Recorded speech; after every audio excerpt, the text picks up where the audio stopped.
2. Shalom, selamat malam Bapak Ibu, Saudaraku yang dikasihi Tuhan Yesus. Terima kasih untuk waktunya. Malam hari ini kita berkumpul kembali di komsel besar kita yang ke-112.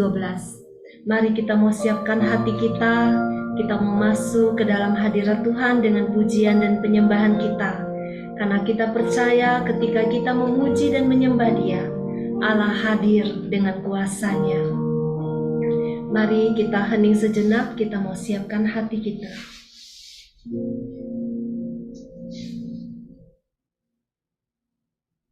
Dalam nama Bapa dan Putra dan Roh Kudus, amin. Kita mau nyatakan kasih setia yang kita rasakan dari Bapa, sungguh lebih tinggi dari langit biru. Kebaikannya lebih dalam dari lautan. Kita mau nyatakan sungguh syukur kita dari dalam hati kita.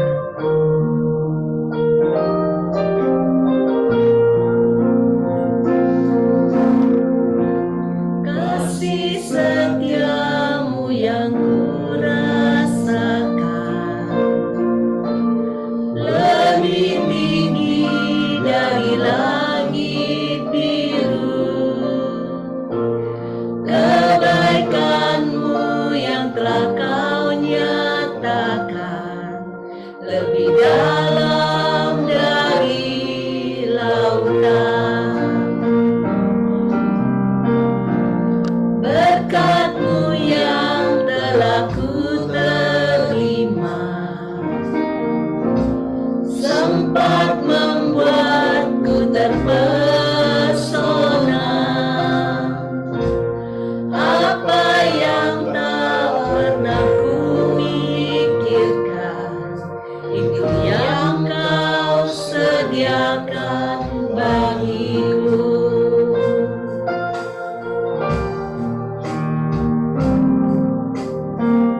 Mari kita ulang sekali lagi, kasih setiamu yang kurasakan. Kasih setiamu yang kurasakan lebih tinggi dari langit biru. Kebaikan-Mu yang telah kau nyatakan lebih dalam dari lautan. Berkat-Mu yang telah ku terima sempat membuatku terpesona. Apa yang tak pernah ku pikirkan, itu yang kau sediakan bagiku. Siapakah aku ini, Tuhan? Jadi biji matamu. Dengan apakah ku balas Tuhan, selain puji dan sembahkan? Siapakah aku ini? Siapakah aku ini, Tuhan? Jadi biji matamu, dengan apakah ku balas Tuhan, selain puji dan sembahkan? Selain puji dan sembahkan, selain puji dan sembahkan. Amin. Benar Tuhan, siapakah kami ini di hadapan-Mu, sehingga kami menjadi biji mata kesayangan-Mu. Kami tidak mampu membalas apapun dari diri kami, Tuhan. selain puji dan menyembah-Mu. Kami mau masuk lebih dalam lagi. Kami mau mengucap syukur untuk segala kebaikan-Mu. Engkau yang telah mengumpulkan kami, anak-anak-Mu, menjadi satu keluarga di dalam komunitas ini. Engkau yang satukan kami menjadi saudara, untuk kami saling menopang di dalam iman. Engkau menjadi Bapa bagi kami. Engkau memberikan Yesus sebagai teladan bagi kami. Terima kasih Bapa, Engkau sungguh Bapa yang baik. Begitu banyak perbuatan-perbuatan besar yang sudah Engkau lakukan di dalam hidup kami masing-masing. Kami mau mengingat setiap perbuatan baik-Mu Bapa. Kami mau mencatat semua perbuatan-perbuatan ajaib yang Engkau lakukan. Kami mau menceritakan kepada keturunan-keturunan kami betapa baiknya Engkau. Mari kita mau masuk lebih dalam lagi. Kita tidak sanggup membalas kasih-Nya selain memuji dan menyembah Dia. Kita mau nyatakan, ku mau seperti-Mu Yesus.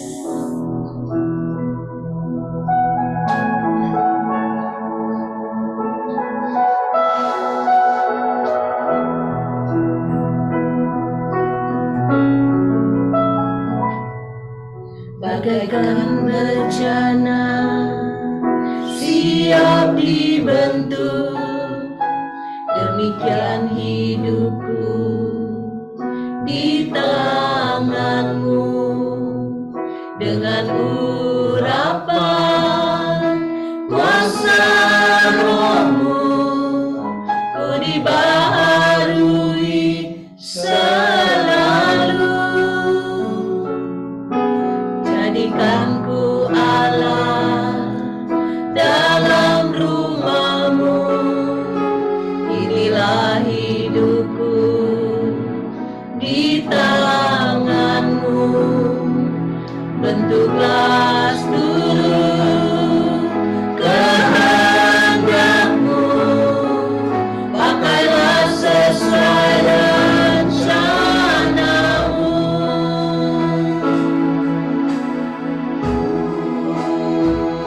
Mau seperti-Mu Yesus, disempurnakan selalu dalam segenap jalanku, memuliakan nama-Mu. Ku mau seperti-Mu Yesus, disempurnakan selalu dalam segenap jalanku, memuliakan nama-Mu.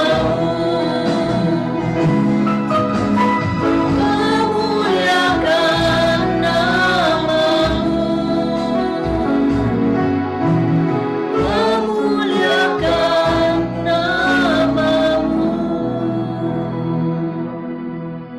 Ini kami Tuhan, ini kami anak-anak-Mu. Engkau tahu betapa kami lemah, betapa kami tidak mampu menjadi seperti yang Engkau ingini. Engkau memberikan Yesus yang menjadi teladan bagi kami. Saat ini kami mau datang Bapa. Kami mau bawa hati kami yang siap dibentuk, hidup kami yang siap dibentuk oleh kuasa Roh-Mu. Kami mau diperbaharui selalu. Mari kita nyatakan sekali lagi lagu ini sebagai doa kita. Bagaikan bejana Tuhan, kami siap dibentuk.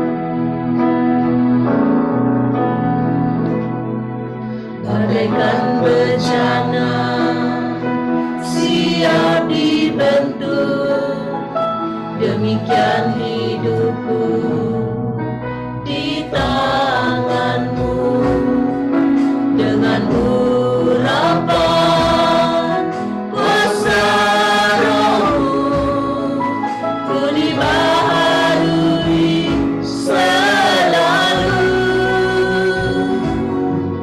Jadikan ku Allah dalam rumah-Mu, inilah hidupku di tangan-Mu. Bentuklah seluruh kehendak-Mu, pakailah sesuai rencana-Mu. Ku mau seperti-Mu, Yesus, disempurnakan selalu dalam segenap jalanku, memuliakan nama-Mu.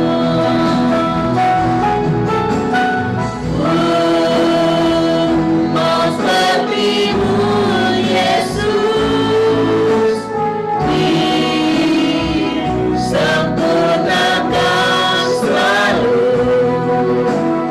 dalam segenap jalanku, memuliakan nama-Mu.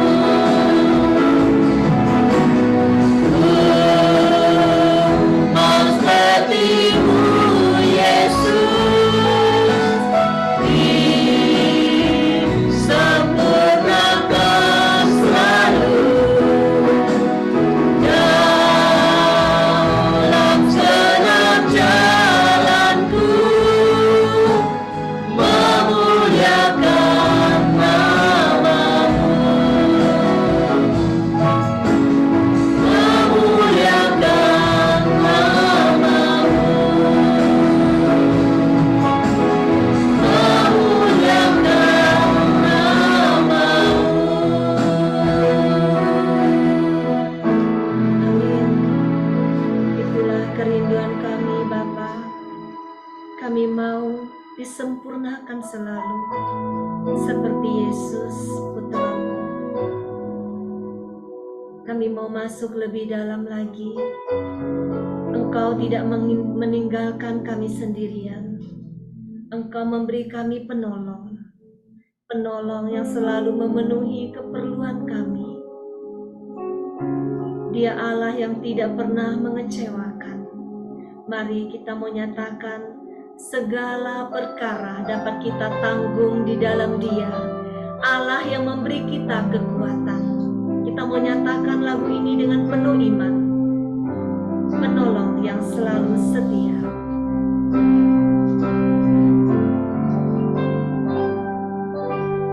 Penolong yang selalu setia, memenuhi keperluanku.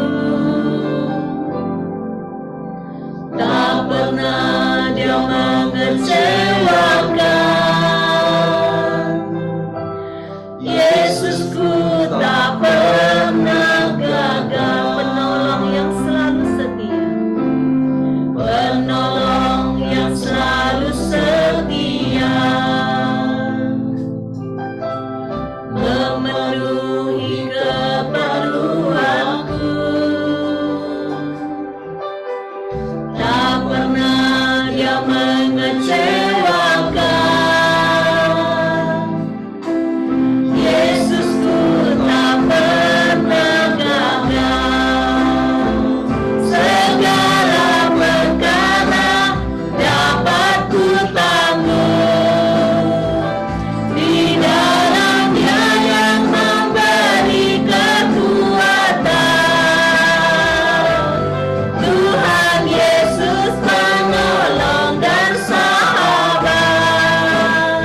selalu setia, memenuhi keperluanku, tak pernah Dia mengecewakan. Yesusku tak pernah gagal. Segala perkara dapat ku tanggung, amin, di dalam Dia yang memberi kekuatan.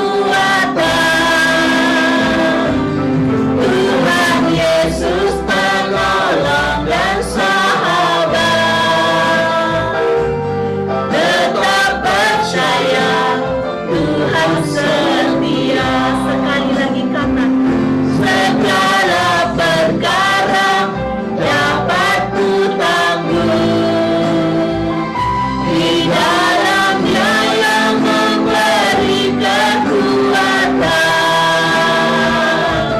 Tuhan Yesus penolong dan sahabat, tetap percaya Tuhan setia, tetap percaya Tuhan setia,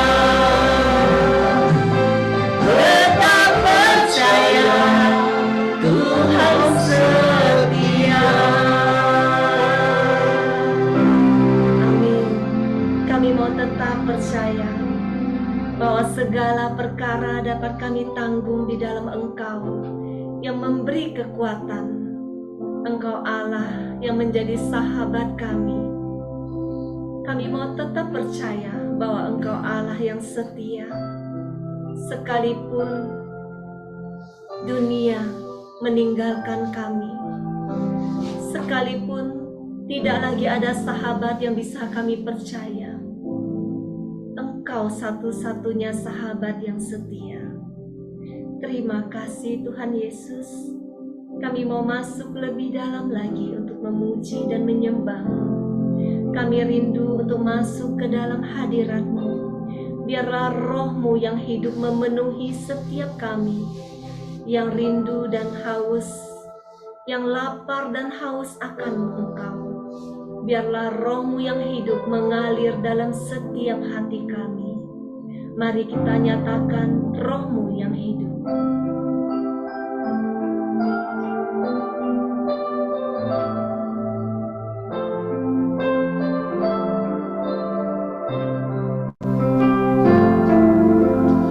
Roh-Mu yang hidup penuhiku, mengalir dalamku. Jiwa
Pengasih dan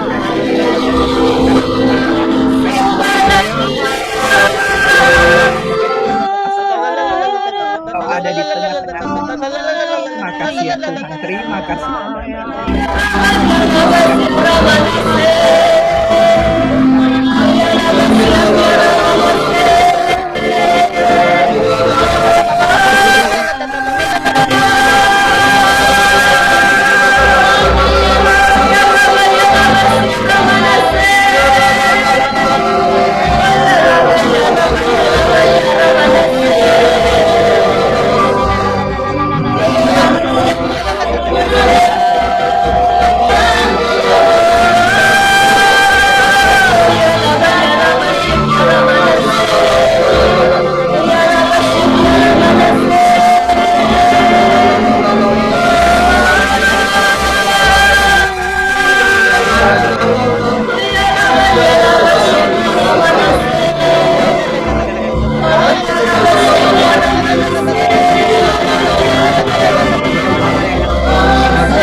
Kasih Tuhan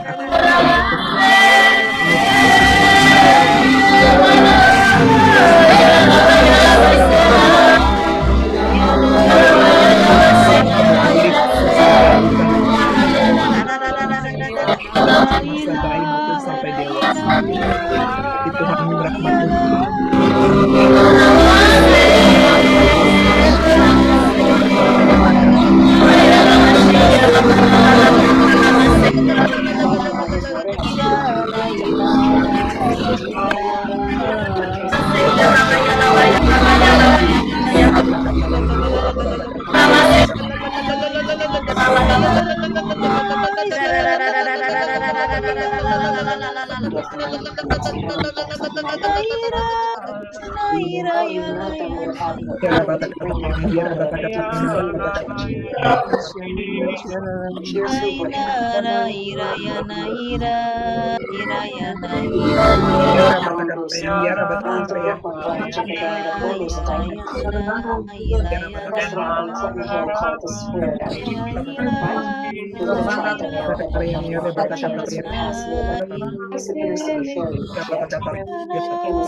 Terima kasih ya Tuhan, terima kasih Tuhan, Engkau ada di sini. Engkau bertata di atas puji-pujian kami. Terima kasih Tuhan.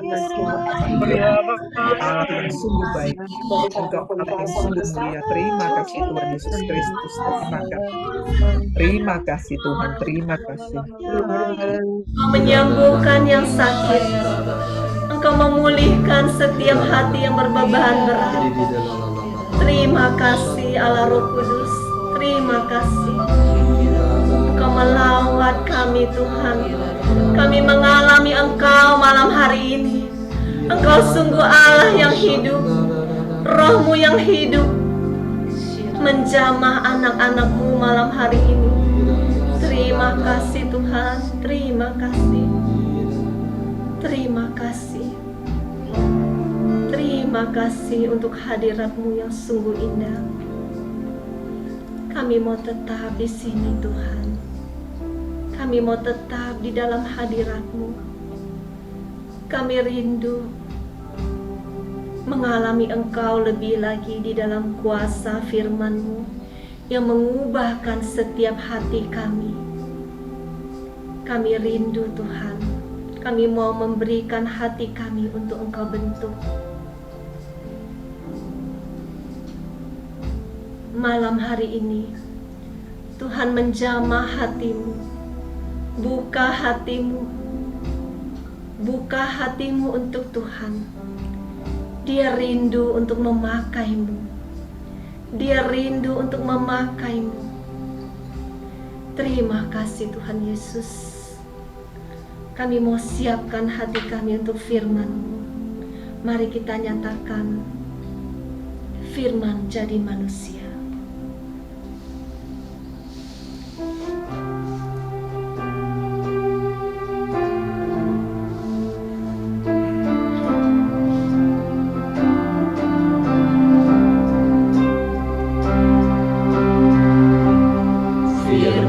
Jadi manusia diam di antara kita,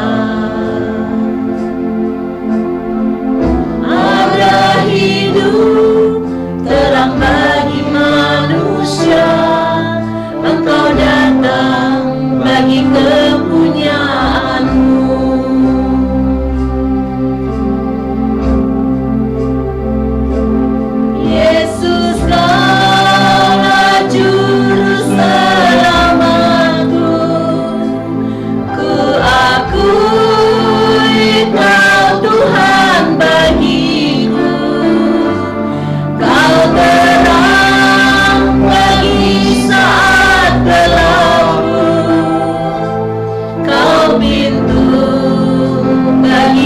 Setiap jalan, Yesus Kaulah Juru Selamatku. Ku akui Kau Tuhan bagiku. Kau terang bagi saat gelapku. Kau pintu bagi setiap jalan. Kau pintu bagi setiap jalan. Kau pintu bagi setiap jalan. Amin. Engkau terang bagi saat gelap kami. Engkau pintu bagi setiap jalan kami. Saat ini Tuhan, pakailah hamba-Mu, pelayan-Mu yang tidak ada artinya ini, Paulus dan Vila. Urapi kami dengan Roh-Mu yang hidup. Biarlah Roh-Mu yang bekerja dengan bebas. Pakai kami Tuhan, biar setiap perkataan yang keluar dari mulut kami sungguh-sungguh berasal daripada-Mu. Berfirmanlah ya Tuhan, kami siap mendengarkan. Amin. Dalam nama Bapa dan Putra dan Roh Kudus. Amin.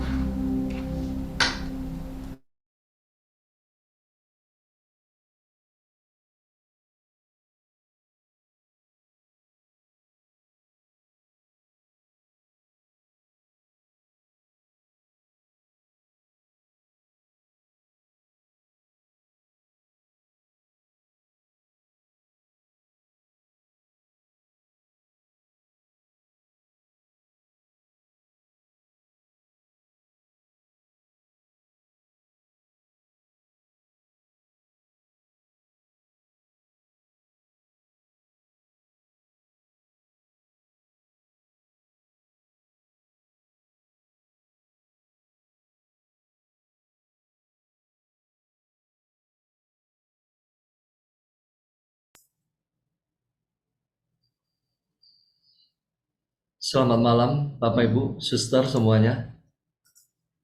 Suara saya jelas? Oke. Malam hari ini saya mau mengajak kita untuk merenungkan satu tema.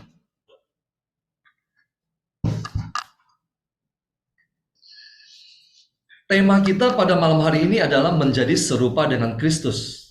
Mungkin Bapak Ibu sudah tidak asing lagi dengan tema ini. Tapi coba kita renungkan, saya berusaha mengambil dari beberapa sudut pandang. Saya mengajak kita untuk membuka dari kitab Kejadian. Kejadian bab 2. Silakan Malin di next layar ya. Sorry, Kejadian bab 1 ayat 26.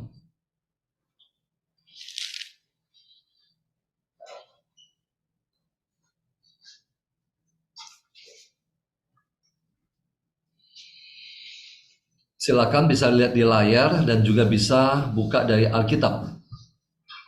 Kalau sudah ketemu, mari kita tundukkan kepala sejenak.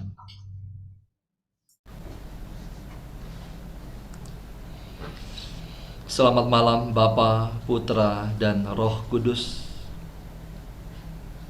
Terima kasih Tuhan. Pada malam hari ini kami boleh memuji, menyembah, dan merasakan hadirat-Mu. Di saat yang hening ini, kami mau duduk diam untuk mendengarkan firman-Mu. Singkapkan misteri kerajaan surga bagi kami. Nyatakanlah kehendak-Mu. Segala penghalang firman-Mu, kami mau satukan hati, kami mau singkirkan dan kami mau tolak di dalam nama Yesus. Sembunyikanlah hamba-Mu ini di belakang salib-Mu. Berfirmanlah Tuhan, kami siap mendengarkan. Amin.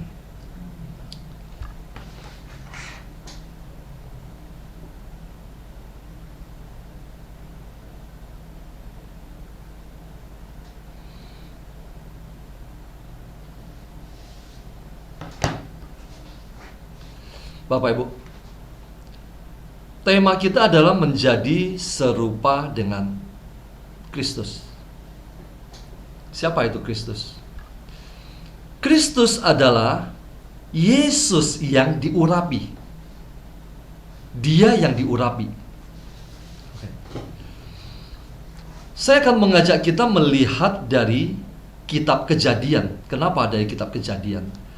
Karena kitab Kejadian pada awal mula ketika Allah menciptakan manusia, Dia sudah memiliki sebuah rencana besar bagi manusia yang begitu mulia. Kita melihat bersama-sama di Kejadian 1 ayat 26. Bunyinya begini. Berfirmanlah Allah, baiklah kita menjadikan manusia menurut gambar dan rupa kita, supaya mereka berkuasa atas ikan-ikan di laut dan burung-burung di udara dan atas ternak dan atas seluruh bumi dan atas segala binatang melata yang merayap di bumi. Ketika Allah berencana untuk menciptakan, menjadikan manusia, kalimat pertama yang muncul adalah, baiklah kita menjadikan manusia menurut gambar dan rupa kita. Gambar dan rupa siapa? Allah. Jadi Anda dan saya diciptakan menurut gambar dan rupa Allah. Bagaimana rupa Allah itu? Nanti di dalam surat Rasul Paulus kepada jemaat di Kolose dan juga kepada orang Ibrani dikatakan demikian. Yesus Kristus adalah wajah Allah yang tak kelihatan. Wajah Allah yang tak kelihatan. Jadi ketika Allah menciptakan manusia, Dia benar-benar merancang manusia itu segambar dan serupa dengan Dia. Selain itu, manusia pada awal mulanya diciptakan untuk sebuah tugas. Apa tugas itu? Tugas itu manusia harus menjadi penguasa. Penguasa atas apa? Alam ciptaan. Supaya mereka berkuasa atas ikan-ikan di laut, burung-burung di udara, dan atas ternak, dan atas seluruh bumi, dan atas segala binatang melata yang merayap di bumi. Dengan kata lain, manusia diciptakan oleh Allah seturut gambar dan rupa Dia untuk menjadi apa? Untuk menjadi wakil-wakil Allah di atas bumi. Jadi manusia dirancang sedemikian rupa dengan begitu mulia. Ada satu pemazmur mengatakan demikian, kamu adalah Allah. Manusia adalah Allah-Allah kecil di hadapan Allah yang maha besar. Jadi manusia pada awal mulanya dirancang begitu indah. Ayat ke-27.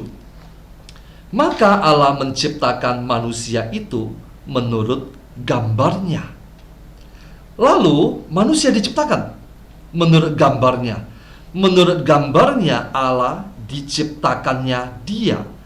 Laki-laki dan perempuan diciptakannya mereka. Allah menciptakan laki-laki dan perempuan. Tentu saja kita tahu Allah menciptakan satu manusia dulu. Manusia pertama, baru dari manusia pertama itu lalu diciptakan manusia yang kedua, dan seterusnya dan seterusnya. Itu adalah pondasi dan gambaran dasar pada awal mula manusia diciptakan. Oke. Saya akan mengajak kita melangkah maju. Coba kita buka di Kejadian bab 3 ayat 8. Next, Malin.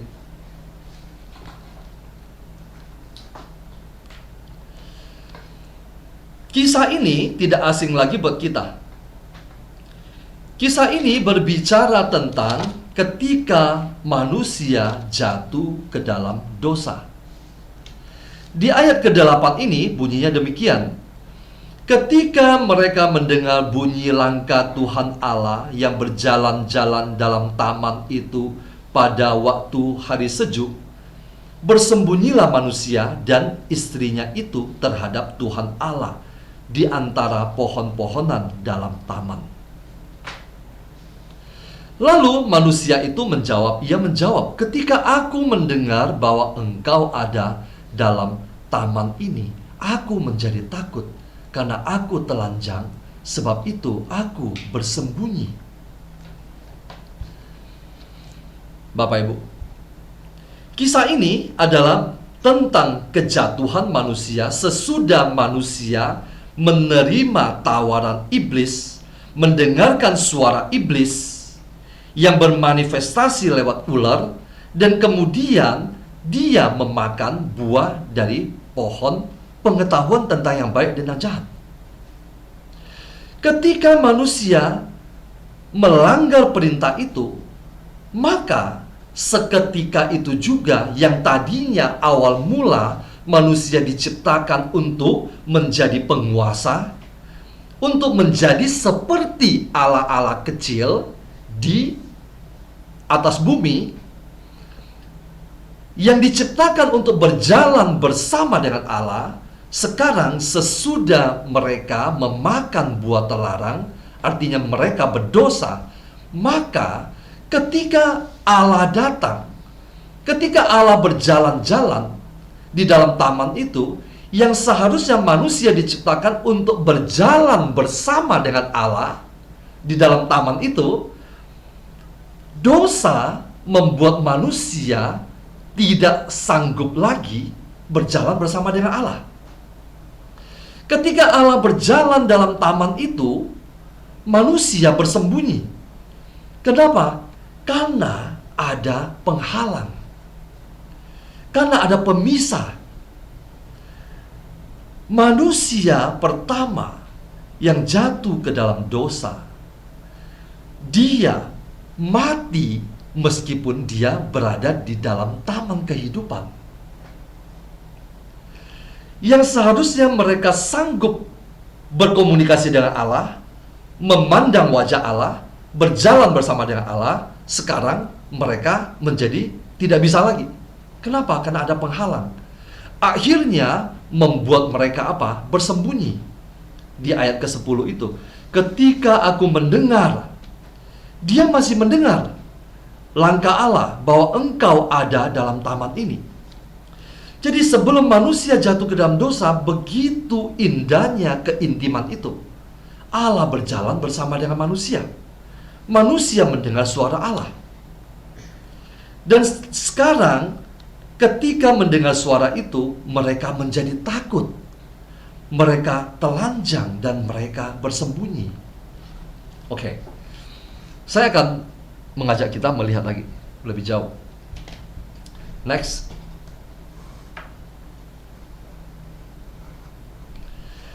Malam hari ini Bapak Ibu banyak belajar tentang beberapa dari kitab Kejadian. Oke. Kejadian 5 ayat 1 sampai 4 bunyinya begini. Kita loncat ke Kejadian 5. Kejadian 5 ayat 1 bunyinya, inilah daftar keturunan Adam pada waktu manusia itu diciptakan oleh Allah. Dibuatnya dia menurut rupa Allah. Coba kita baca bersama-sama. Ayat 1, 3, 2, 1. Inilah daftar keturunan Adam pada waktu manusia itu diciptakan oleh Allah. Dibuatnya dia menurut rupa Allah. Ayat 2, laki-laki dan perempuan diciptakannya mereka. Ia memberkati mereka dan memberikan nama manusia kepada mereka pada waktu mereka diciptakan. Ayat ketiga, setelah Adam hidup 130 tahun, ia memperanakkan seorang laki-laki menurut rupa dan gambarnya, lalu memberi nama Set kepadanya. Ayat ketiga kita baca bersama-sama. 3, 2, 1. Setelah Adam hidup 130 tahun, ia memperanakkan seorang laki-laki menurut rupa dan gambarnya. Bapak Ibu, coba perhatikan. Awal mula manusia diciptakan menurut gambar dan rupa siapa? Allah. Sesudah manusia jatuh ke dalam dosa, terusir dari Taman Eden, sesudah Kain membunuh Habel, yang kisah yang kita tahu itu. Setelah Adam hidup 130 tahun, ia memperanakkan satu orang laki-laki lagi. Jadi Adam tercatat di sini memiliki 3 putra, Kain, Habel, dan yang ketiga adalah Set. Tetapi ketika dia memperanakkan Set, lalu dia dikatakan memperanakkan laki-laki menurut rupa dan gambarnya. Sudah bukan lagi rupa dan gambar Allah. Kenapa? Karena manusia jatuh ke dalam dosa. Gambar Allah semakin hilang, rupa Allah semakin hilang. Gambaran yang seharusnya, yang sesungguhnya dari awal mula, planning yang begitu indah, menjadi hilang. Ayat keempat. Umur Adam setelah memperanakkan Set 800 tahun. Dan ia memperanakkan anak-anak lelaki dan perempuan. Saya mau menyinggung sedikit di sini. Adam sesudah dia memperanakkan Set, dia berumur 130 tahun. Kemudian setelah itu dia bertambah lagi 800 tahun. Jadi umur Adam berapa? 930 tahun. Jadi Adam mencapai umur 930 tahun, lalu ia mati. Oke, Bapak Ibu, begini. Sekarang saya mau mengajak kita masuk ke dalam Roma 8 ayat ke-29. Kita baca bersama-sama satu ayat ini.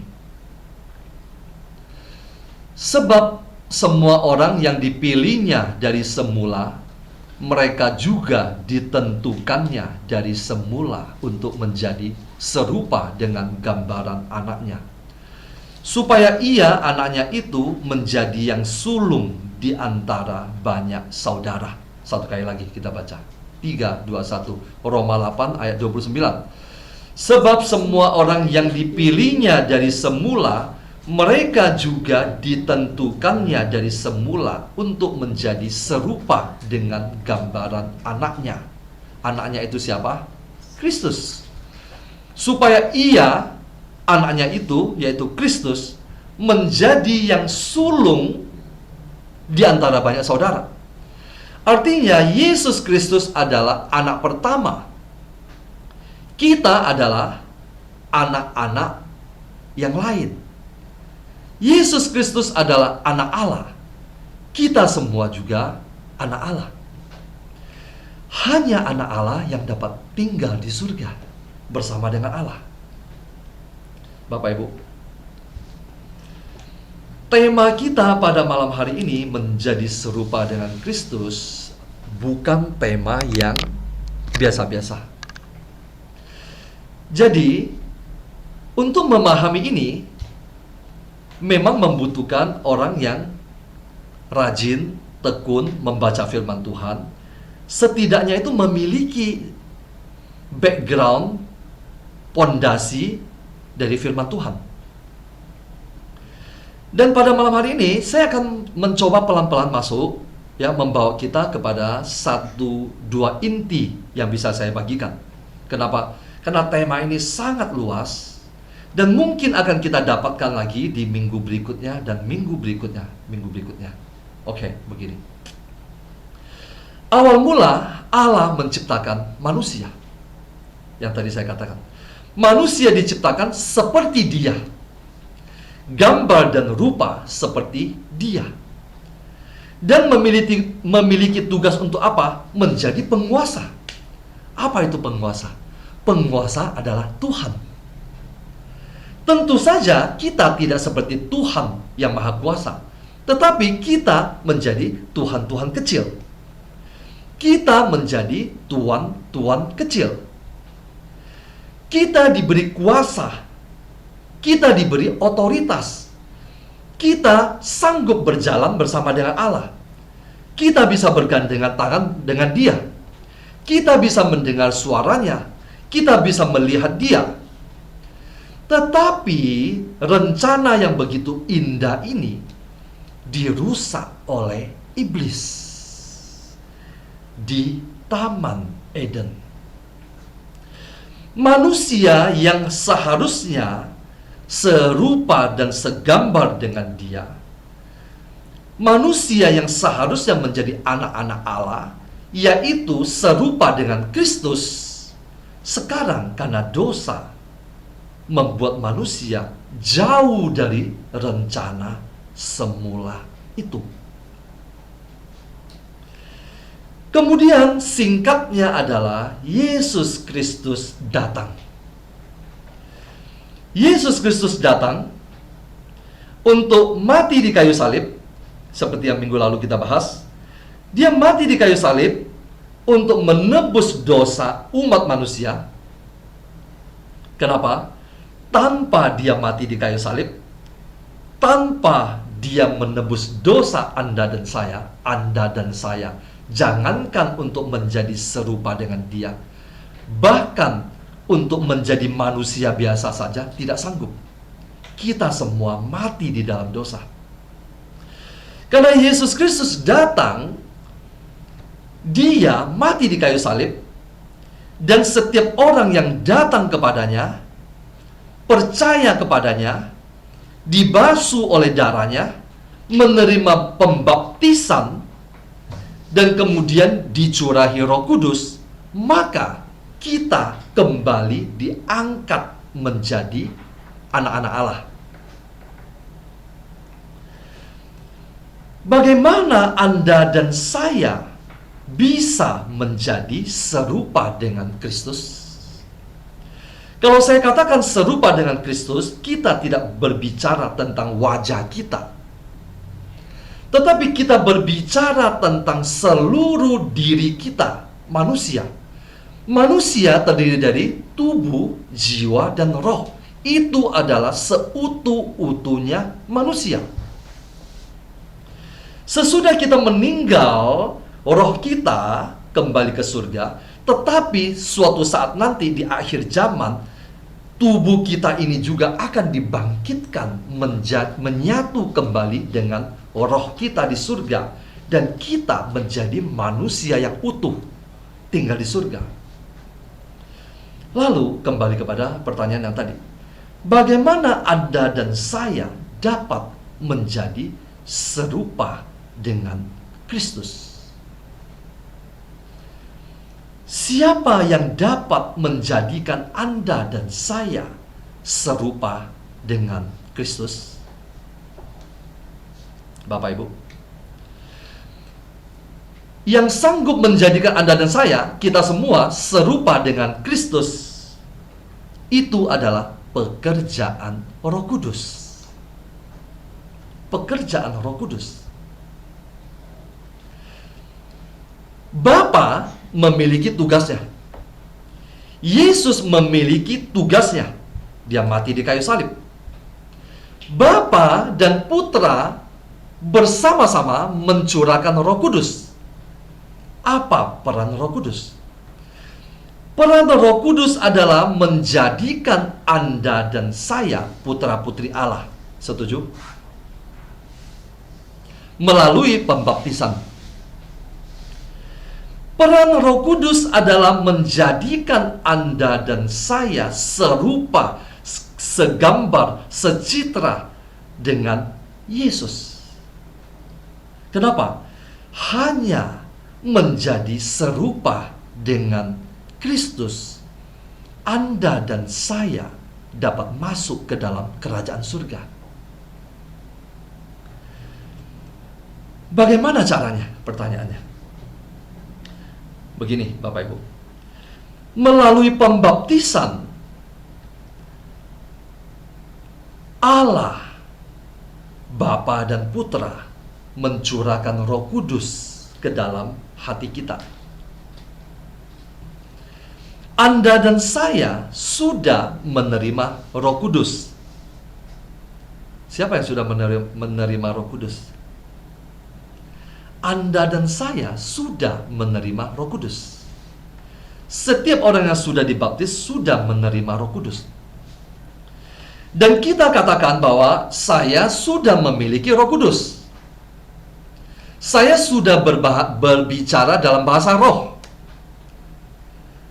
Saya sudah bisa menyembah di dalam roh. Pertanyaan saya adalah, apakah setiap orang yang sudah dibaptis dan sudah menerima Roh Kudus serta-merta saat itu juga dia langsung bisa menjadi serupa dengan Kristus? Bapak Ibu, jawabannya tidak. Tidak. Ketika Anda dan saya dibaptis dan kita menerima Roh Kudus tinggal di dalam hati kita. Mungkin ada yang berkata, Roh Kudus bukan tinggal di hati kita, tapi Roh Kudus tinggal di tubuh kita. Bukankah dikatakan tubuhmu adalah bait Roh Kudus? Betul. Seluruh tubuh, artinya seluruh diri kita adalah tempat tinggal Roh Kudus. Roh kita, jiwa kita berada di dalam tubuh kita. Roh Kudus tinggal di dalam hati Anda dan saya. Roh Kudus baru tinggal. Anda dan saya harus mengambil sebuah keputusan, komitmen, bekerja sama dengan Roh Kudus. Anda dan saya harus menyerahkan hati kita untuk dibimbing oleh Roh Kudus. Setuju? Roh Kudus tinggal di dalam hati Anda, tapi Anda tetap menutup hati untuk mengikuti bimbingan Dia, Dia tidak pernah memaksa. Bahkan Anda mendukakan Roh Kudus. Roh Kudus sudah ada di dalam hati Anda dan saya pada malam hari ini, Anda yang mendengarkan saya. Tetapi butuh waktu untuk Roh Kudus menguasai hati kita. Apa itu hati? Hati adalah roh kita. Ini adalah tubuh kita. Pikiran kehendak adalah jiwa kita. Hati adalah roh kita. Roh Kudus butuh perlahan-lahan menguasai hati kita. Sesudah Dia menguasai hati kita, butuh waktu untuk Dia menguasai jiwa kita, pikiran kita, kehendak kita. Roh Kudus butuh mengarahkan kita perlahan-lahan. Carilah perkara di atas di mana Kristus hidup, dan sebagainya. Lalu Roh Kudus yang sudah menguasai hati kita, kemudian menguasai jiwa kita, pikiran kita, membuat pikiran kita tidak lagi memikirkan hal-hal yang lain selain memikirkan yang di atas. Masih butuh proses lagi untuk menuntun kita untuk mematikan kedagingan kita. Makanya Rasul Paulus mengatakan, butuh proses untuk menanggalkan manusia lama Anda dan saya. Sesudah Roh Kudus menguasai hati kita, pikiran kita, kedagingan kita, maka Dia akan membuat kita tunduk ke bawah otoritas Kristus. Saya ulangi. Pekerjaan Roh Kudus yang sudah dicurahkan ke dalam hati kita, Dia tidak serta-merta langsung bisa berperan. Dia membutuhkan kerjasama dari kita. Dia perlahan-lahan akan menuntun seluruh keberadaan kita, tubuh, jiwa, dan roh kita. Kalau kita sebut dari dalam, roh kita, jiwa kita, tubuh kita. Dia yang akan membuat kita tunduk di bawah otoritas Kristus.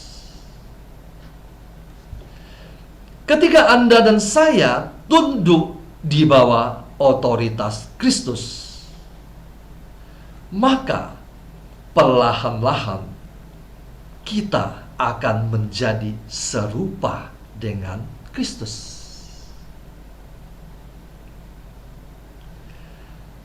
Dia akan memampukan kita berjalan mengikut Kristus.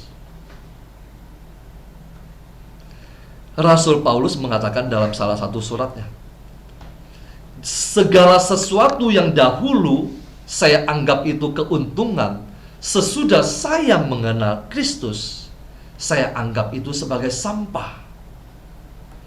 Rasul Paulus tidak pernah berjumpa dengan Yesus.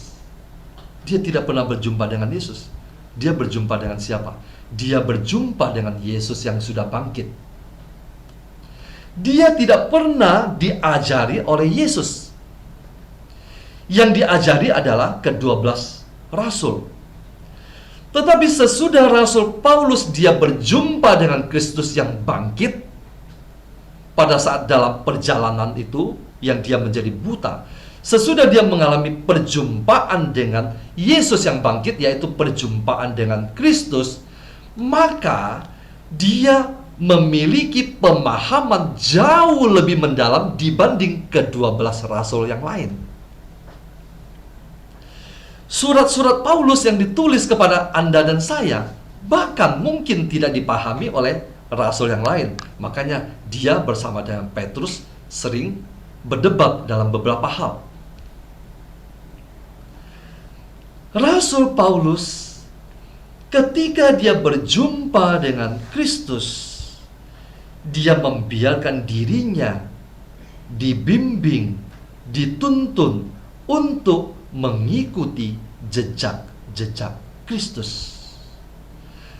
Ketika di dalam surat Galatia, dia menulis tentang buah-buah roh.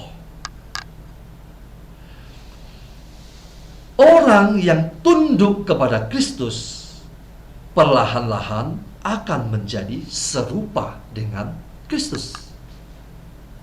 Sebelum Anda dan saya tunduk kepada Kristus, yaitu kepribadian kita, kedagingan kita, hati kita, tunduk di bawah otoritas Kristus. Tunduk di bawah otoritas artinya apa? Saya benar-benar memutuskan, menyerah, mengangkat kedua tangan saya, tunduk di bawah otoritas Kristus. Artinya, saat ini Kristus yang memiliki hidup saya. Rasul Paulus katakan, bukan lagi aku yang hidup, tetapi Kristus yang hidup di dalam aku. Itulah yang menjadikan dia serupa dengan Kristus. Terima kasih.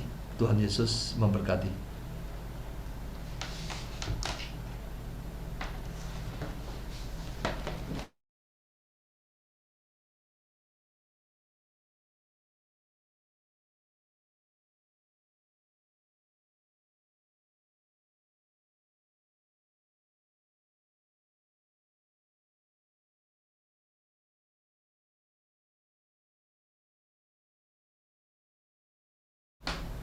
Oke, suara saya sudah jelas?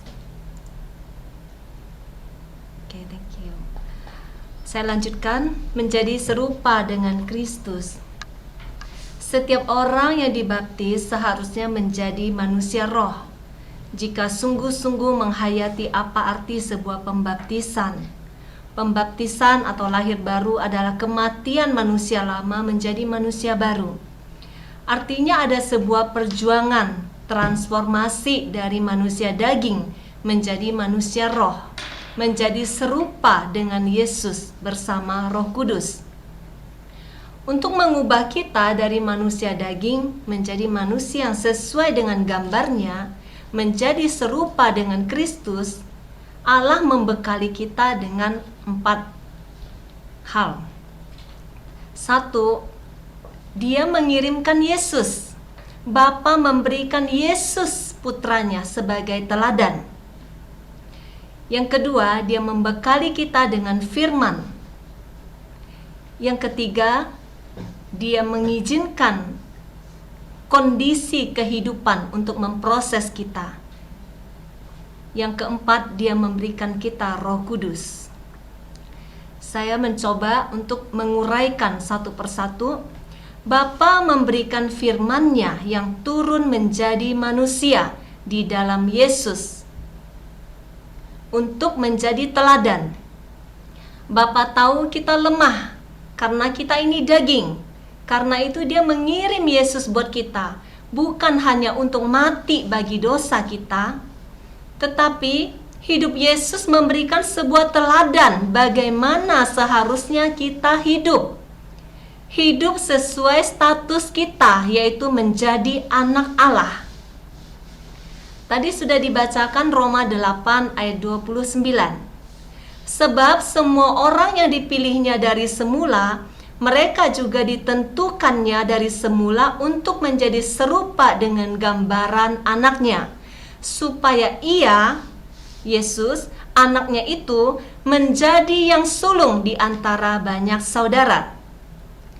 Dia memberikan jejak kakinya di dunia ini dengan menjadi serupa dengan manusia, supaya mata jasmani kita bisa melihat dan mengikuti jejak kaki itu. Sebegitunya dia mau mengerti kelemahan kita. Dia berikan Yesus sebagai koko sulung kita, supaya kita meneladaninya dalam berjalan untuk hidup sesuai dengan gambaran yang Tuhan inginkan, yang Bapa inginkan. Yesus adalah anak Allah, Anda dan saya adalah anak Allah. Yesus berkata, "Ikutlah aku," kepada murid-muridnya, kepada Anda dan saya, supaya kita bisa serupa dengan Dia. Yesus sungguh-sungguh berjalan di dunia ini 2000 tahun yang lalu. Dia tidak tinggal di surga dan berkata, "Ikutlah aku," karena dia tahu kita tidak bisa melihatnya di surga. Dia lahir di dunia ini. Firman itu turun menjadi manusia, menunjukkan langsung bagaimana dia berjalan, supaya manusia bisa melihatnya. Dia memberi contoh bagaimana seorang anak Allah harus berjalan. Menjadi serupa dengan Kristus. Artinya apa? Artinya apa yang Yesus lakukan juga kita lakukan. Coba cek diri kita masing-masing. Sudah sampai di mana kita serupa dengan Kristus? Dikatakan di dalam kitab suci, Yesus berdoa. Berarti kita juga harus berdoa. Kapan Yesus berdoa? Dalam Markus 1 ayat 35 dikatakan, "Pagi-pagi benar waktu hari masih gelap, ia bangun dan pergi keluar. Ia pergi ke tempat yang sunyi dan berdoa di sana." Yesus yang adalah Tuhan memulai harinya dengan berdoa pagi-pagi buta. Saat orang-orang masih tidur, dia mencari tempat yang sunyi untuk berbicara dengan Bapa. Apakah kita sudah mencari Bapa dengan bangun pagi-pagi dalam keheningan? Yang kedua, Yesus berpuasa. Artinya apa? Kita juga harus berpuasa. Kalau ada yang bilang kita nggak butuh puasa makan, yang penting puasa jaga hati, saya berani katakan itu penyesatan. Itu tidak sesuai dengan firman Tuhan. Yesus mengajarkan kita puasa tidak makan. Anda mengubahnya menjadi puasa jaga hati. Saya nggak yakin seseorang yang tidak bisa menahan nafsu makan bisa puasa hati dan pikirannya.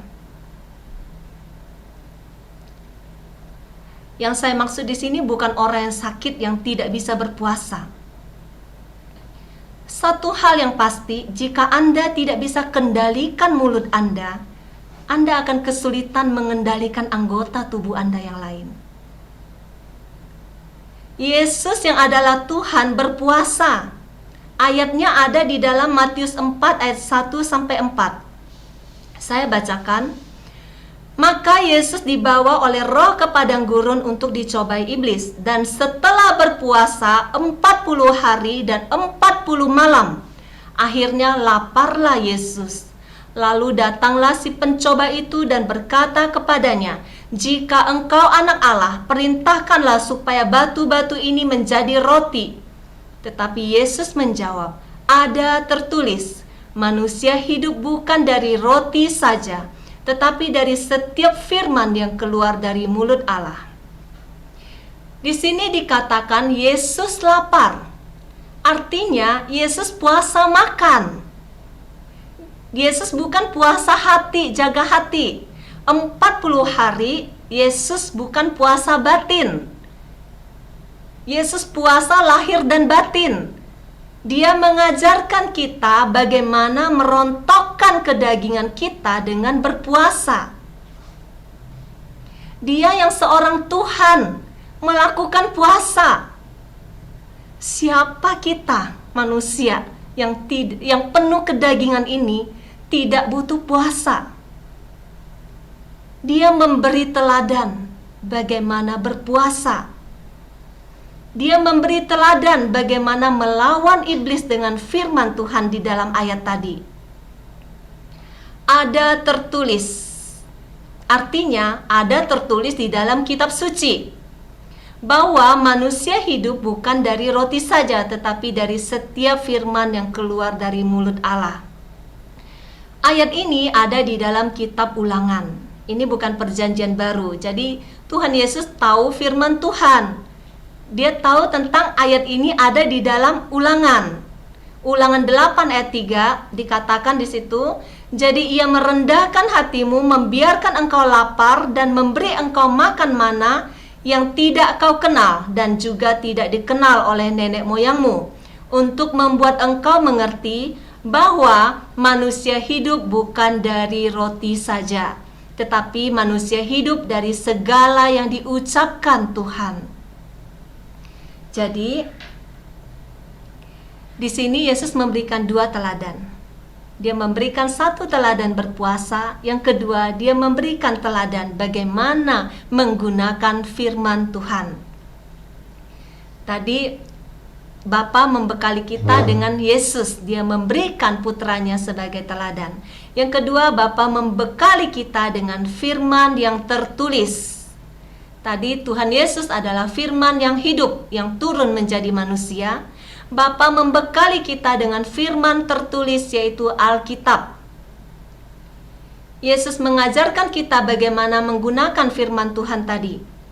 Panduan hidup kita sebagai anak Allah itu tertulis di dalam firman Tuhan.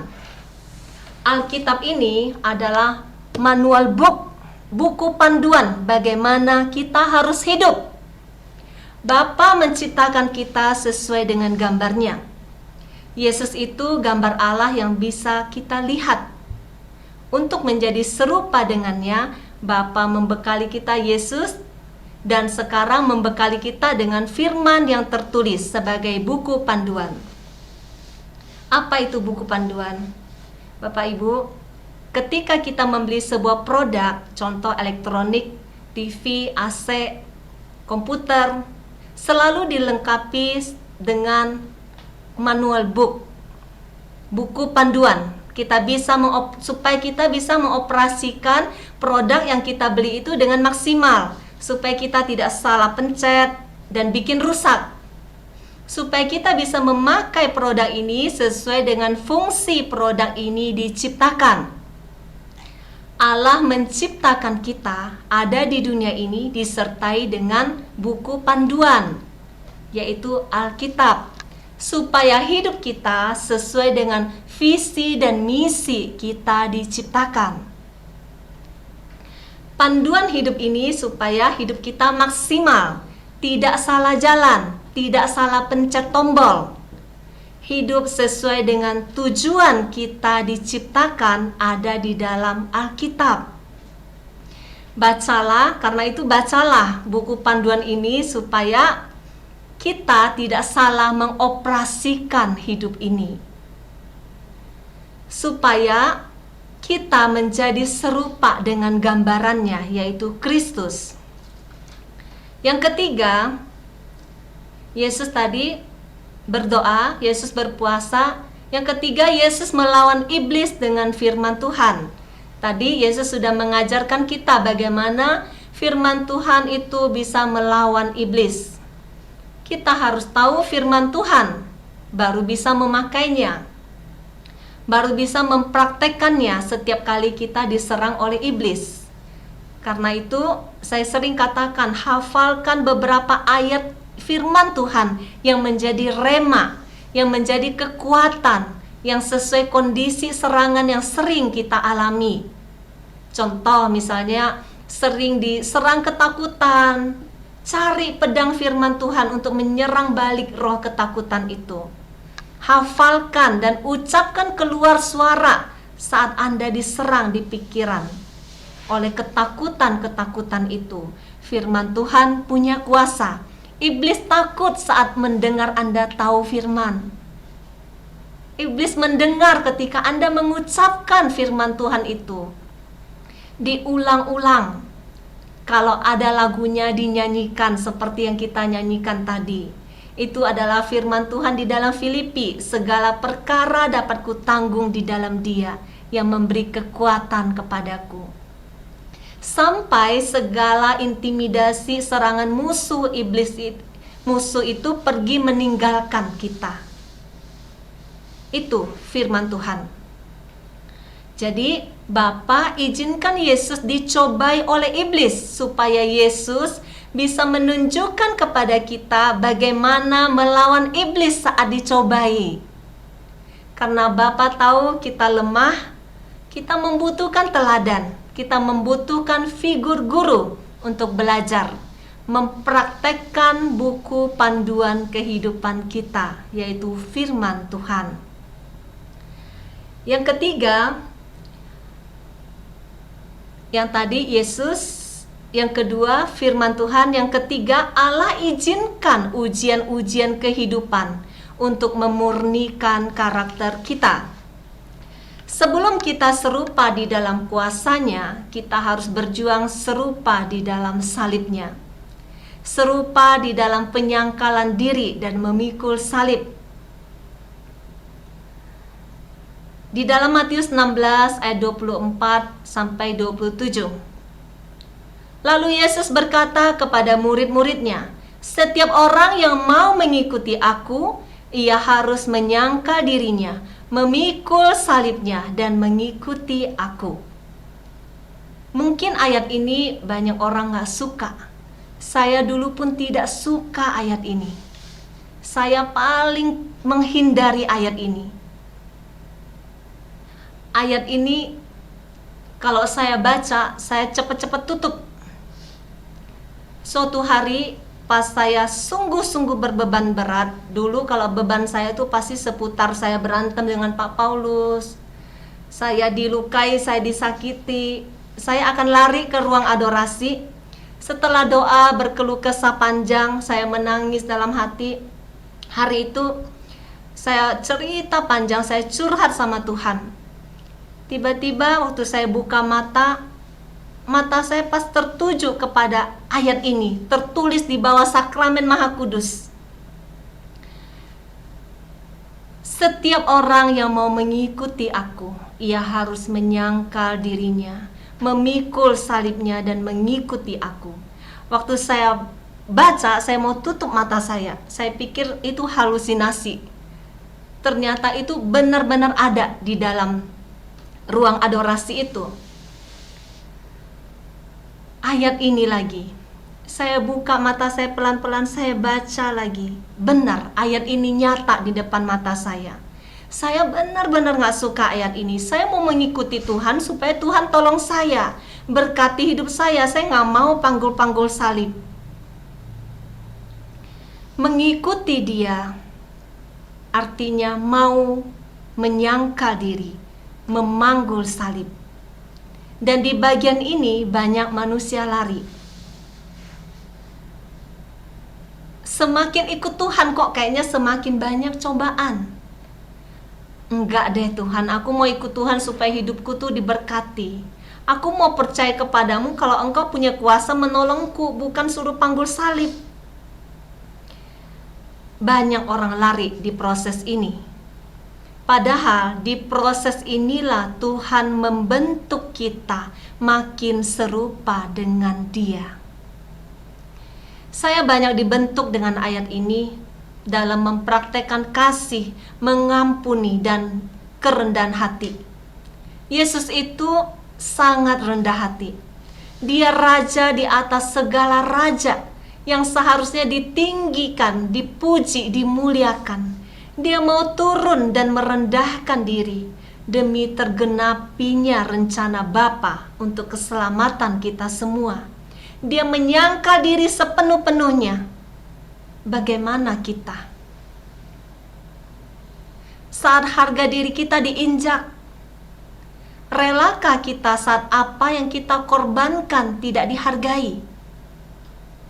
Mampukah kita tetap menjaga hati dalam cinta saat dibalas dengan pengkhianatan? Proses menjadi serupa dengan Yesus tidak bisa instan. Butuh ujian-ujian kehidupan yang Tuhan pakai untuk membuat kita makin indah, makin serupa dengan Dia. Saat kita lulus satu ujian, kita akan naik kelas, makin diubahkan, semakin mirip dengan Dia. Sampai akhir hidup, proses penyerupaan ini terus terjadi lewat ujian-ujian kehidupan. Dalam Yakobus 1 ayat 2-4 dikatakan, "Saudara-saudaraku, Anggaplah sebagai suatu kebahagiaan apabila kamu jatuh ke dalam berbagai-bagai pencobaan. Sebab kamu tahu bahwa ujian terhadap imanmu itu menghasilkan ketekunan. Dan biarkanlah ketekunan itu memperoleh buah yang matang, supaya kamu menjadi sempurna dan utuh dan tak kekurangan suatu apapun. Kita semua diberi kesempatan untuk lulus ujian lewat proses kehidupan. Seperti belajar di sekolah, berhasil atau tidaknya dilihat nilainya saat ujian. Karena ada ujian, kita baru menjadi tekun belajar. Kalau nggak ujian, kita santai, nonton drakor, main game, medsos. Ketika kita menghadapi ujian, kita menjadi tekun untuk belajar. Tuhan izinkan untuk memberi kita kesempatan itu untuk kita naik level, naik kelas. Makin tinggi level imanmu, makin serupa engkau dengan Yesus. Kenaikan kelas tidak bisa dinilai saat kita belajar. Belajar itu baru proses persiapan untuk menghadapi ujian. Jadi kelulusan karakter Anda belum bisa dinilai saat Anda sudah melakukan RPH 33 hari. Atau sudah di KPH ini melakukan 5 senjata setiap hari. Itu baru proses belajar. Ujiannya belum. Saat Anda membaca firman Tuhan, tahu tentang firman, itu baru belajar. Karakter Anda baru teruji saat ujian kehidupan itu datang. Apa saja soal-soal ujiannya bisa berupa godaan dosa. Saat ujian ini datang, bagaimana Anda meresponnya?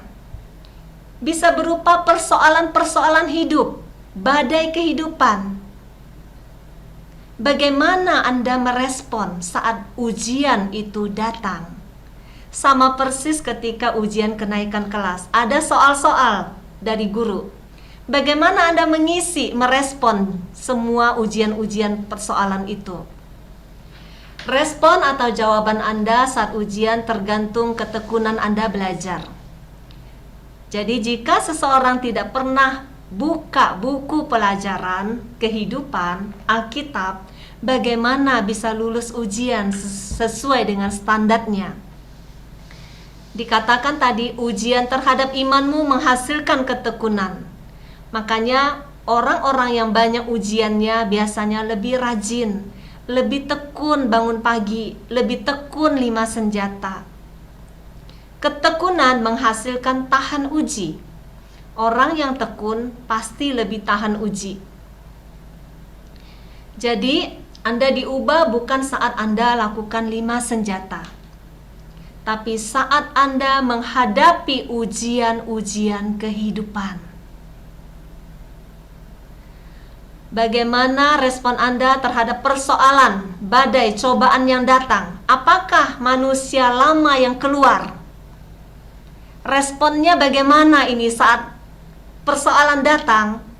Apakah Anda mulai panik lagi, takut lagi, marah, sedih, kecewa, kesal, bersungut-sungut, mengeluh, banting-banting? Semua kedagingan-kedagingan manusia lama itu keluar. Artinya, kita tidak lulus. Artinya kita tidak bisa merespon sesuai dengan firman Tuhan. Atau ketika persoalan datang, kita sudah menjadi manusia baru. Apa tanda-tanda manusia baru itu? Ada di dalam Galatia 5 ayat 22 sampai 23. Manusia baru adalah manusia yang dipenuhi oleh Roh. Roh Kudus sudah mengubahnya sehingga ada buah roh di situ.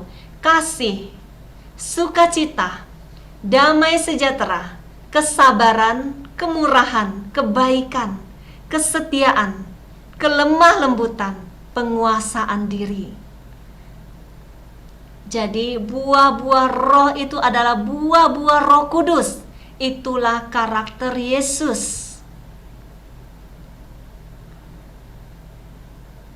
Jika Anda mengalami kondisi sulit, saya sering mempraktekkannya.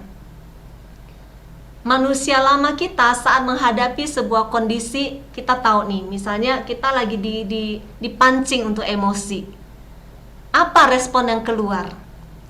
Coba Anda diam sejenak dan berpikir sejenak. Bagaimana sikap Yesus kalau menghadapi persoalan ini? Saya mau seperti Yesus. Nah, kalau kita bisa berpikir sebentar, apa yang dilakukan Yesus saat menghadapi persoalan itu, Roh Kudus akan menuntun kita menjadi semakin serupa dengan karakternya, semakin melepaskan manusia daging kita dan masuk ke dalam keutuhan karakternya, sehingga ketika kita pulang didapatinya utuh tak bercacat. Jadi harus mau menyangkal diri, mau mati. Mau ikut Yesus itu harus berani mau mati. Mati di kayu salib. Apa yang harus mati? Kedagingan kita. Manusia daging kita harus mati di kayu salib jika mau serupa dengan Yesus. Apa itu manusia daging? Itu juga ada di dalam Galatia 5 ayat 19 sampai 21. Perbuatan daging telah nyata, yaitu percabulan, kecemaran, hawa nafsu, penyembahan berhala, sihir, perseteruan, perselisihan, iri hati, amarah, kepentingan diri sendiri, percideraan, roh pemecah, kedengkian, kemabukan, pesta pora, dan sebagainya. Terhadap semuanya itu kuperingatkan kamu, seperti yang telah kubuat dahulu, bahwa barang siapa melakukan hal-hal yang demikian, ia tidak akan mendapat bagian dalam kerajaan Allah. Ayat 24 berkata, barang siapa menjadi milik Kristus Yesus, ia telah menyalibkan daging dengan segala hawa nafsu dan keinginannya. Tuhan tidak minta kita mati dipaku di kayu salib seperti Dia.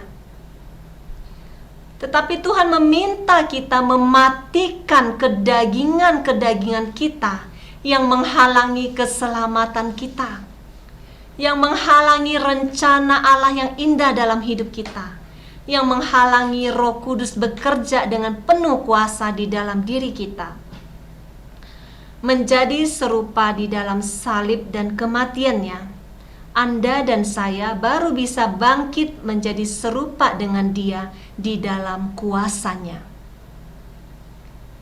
Jadi, kita harus mau mati dulu, baru bisa seperti Yesus penuh dengan kuasa Roh Kudus. Yang keempat, Allah mengirimkan Roh Kudus. Setelah Yesus naik ke surga, Dia tidak meninggalkan kita berjuang sendirian. Anda dan saya yang sudah dibaptis dicurahkan Roh Kudus, sehingga perjuangan kita untuk mengikuti Yesus menjadi serupa dengannya, bukan dengan kekuatan manusia daging kita. Ada Roh Allah yang menyertai setiap perjuangan kita melawan kedagingan-kedagingan.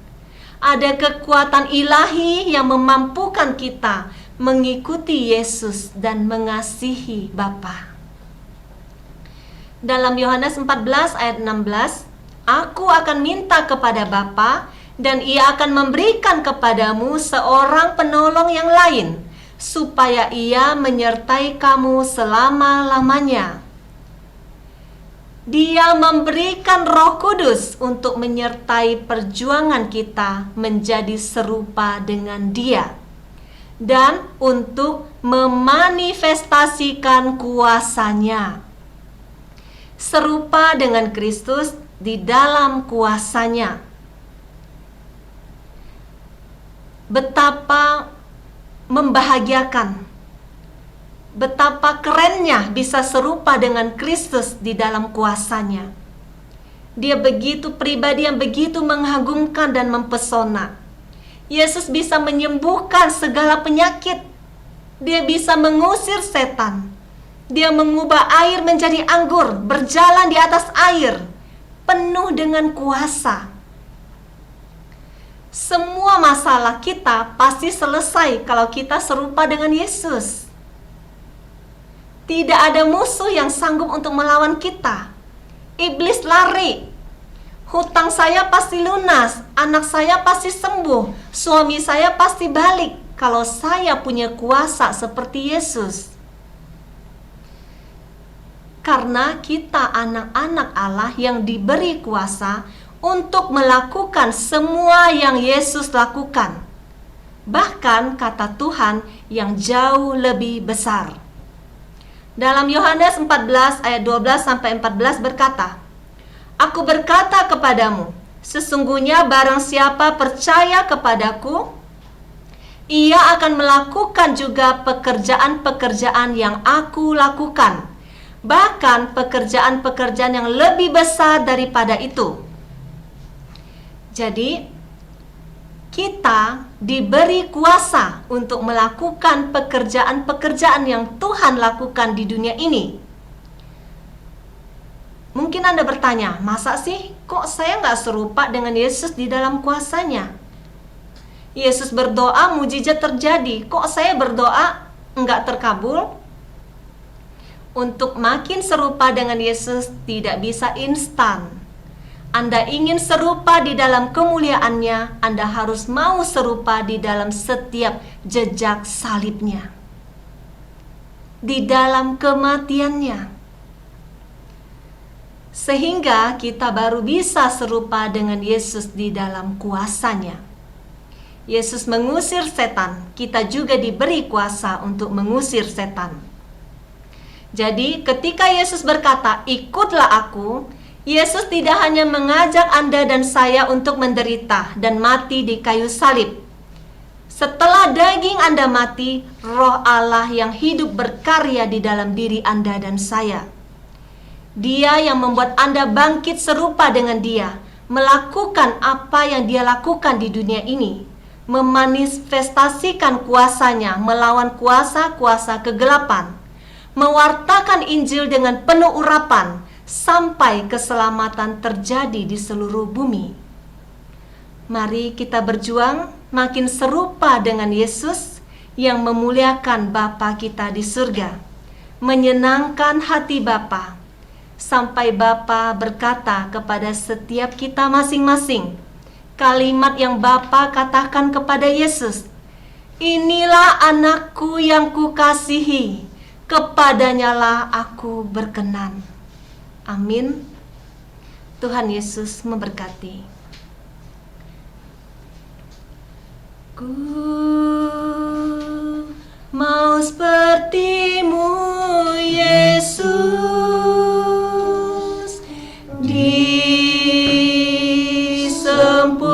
disempurnakan selalu dalam segenap jalanku, memuliakan nama-Mu. Angkat tanganmu, jadikan ini doamu. Ku mau seperti-Mu, Yesus, disempurnakan selalu dalam segenap jalanku, memuliakan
menjadi seperti Yesus putramu.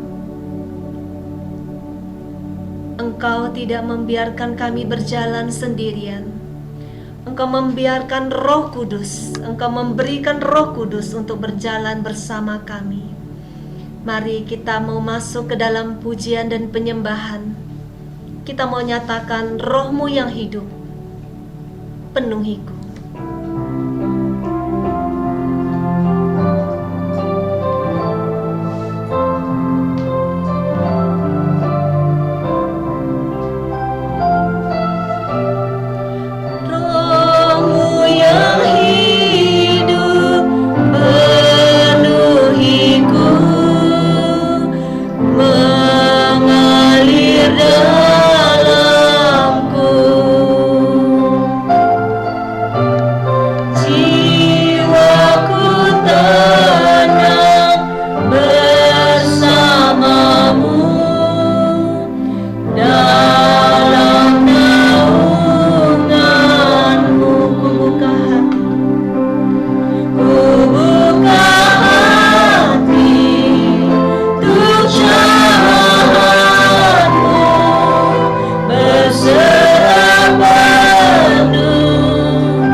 untuk tinggal di dalam temanku sama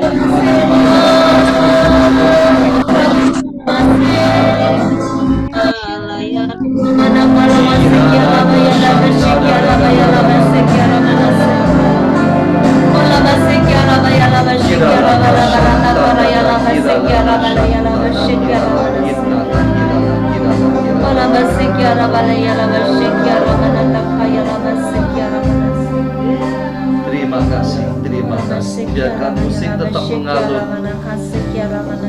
Rasakan hadirat Tuhan saat ini. Rasakan hadirat Tuhan menguasai diri kita. Buka hatimu saat ini. Biarkan Roh Allah, biarkan Roh Kudus menguasai seluruh hati kita. Biarkan Dia menguasai seluruh pikiran kita. Biarkan Dia memimpin kita untuk menanggalkan seluruh manusia lama kita. Sebelum Anda dan saya menanggalkan manusia lama kita, kita tidak dapat menjadi serupa dengan Kristus.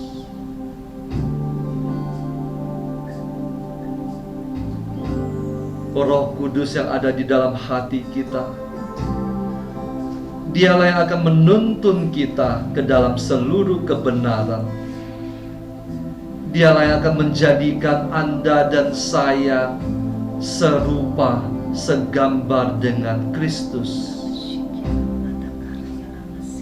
Dialah yang sanggup untuk membuat kita kembali seperti pada awal mula manusia pertama diciptakan.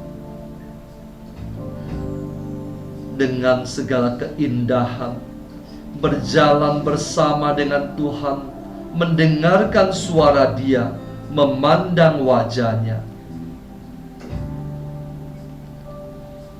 Pada malam hari ini Tuhan, pandanglah kami anak-anak-Mu. Pandanglah setiap jiwa yang rindu dan haus akan Engkau, yang siap Engkau ubah menjadi serupa dengan Engkau. Ini kami Tuhan. Ini kami manusia yang lemah. Tuhan, pada malam hari ini kami membuka hati kami. Kuasailah seluruh keberadaan kami. Kuasailah kami ya Roh Allah yang kudus. Pimpinlah kami agar kami tunduk di bawah otoritas Kristus. Biarlah kami hanya tunduk kepada Dia sebagai satu-satunya Tuhan dan Juru Selamat. Hanya dengan tunduk di bawah Dia, kami dapat mengikuti jejak-Nya. Hanya dengan menjadi serupa dengannya, kami dapat kembali ke rumah Bapa. Terima kasih Tuhan, terima kasih Tuhan. Segala penghalang-penghalang, segala kuasa-kuasa kegelapan yang menguasai anak-anak-Mu pada malam hari ini, segala kuasa-kuasa yang mencoba untuk membelokkan rencana indah pada malam hari ini, saat ini kami mau patahkan kuasanya di dalam nama Yesus. Segala intimidasi iblis, segala godaan-godaan, segala kuasa kegelapan yang mencoba untuk menghalangi rencana indah-Mu, kami satukan hati, kami tolak, kami enyahkan, dan kami patahkan di dalam nama Yesus. Dalam nama Yesus. Di dalam nama Yesus.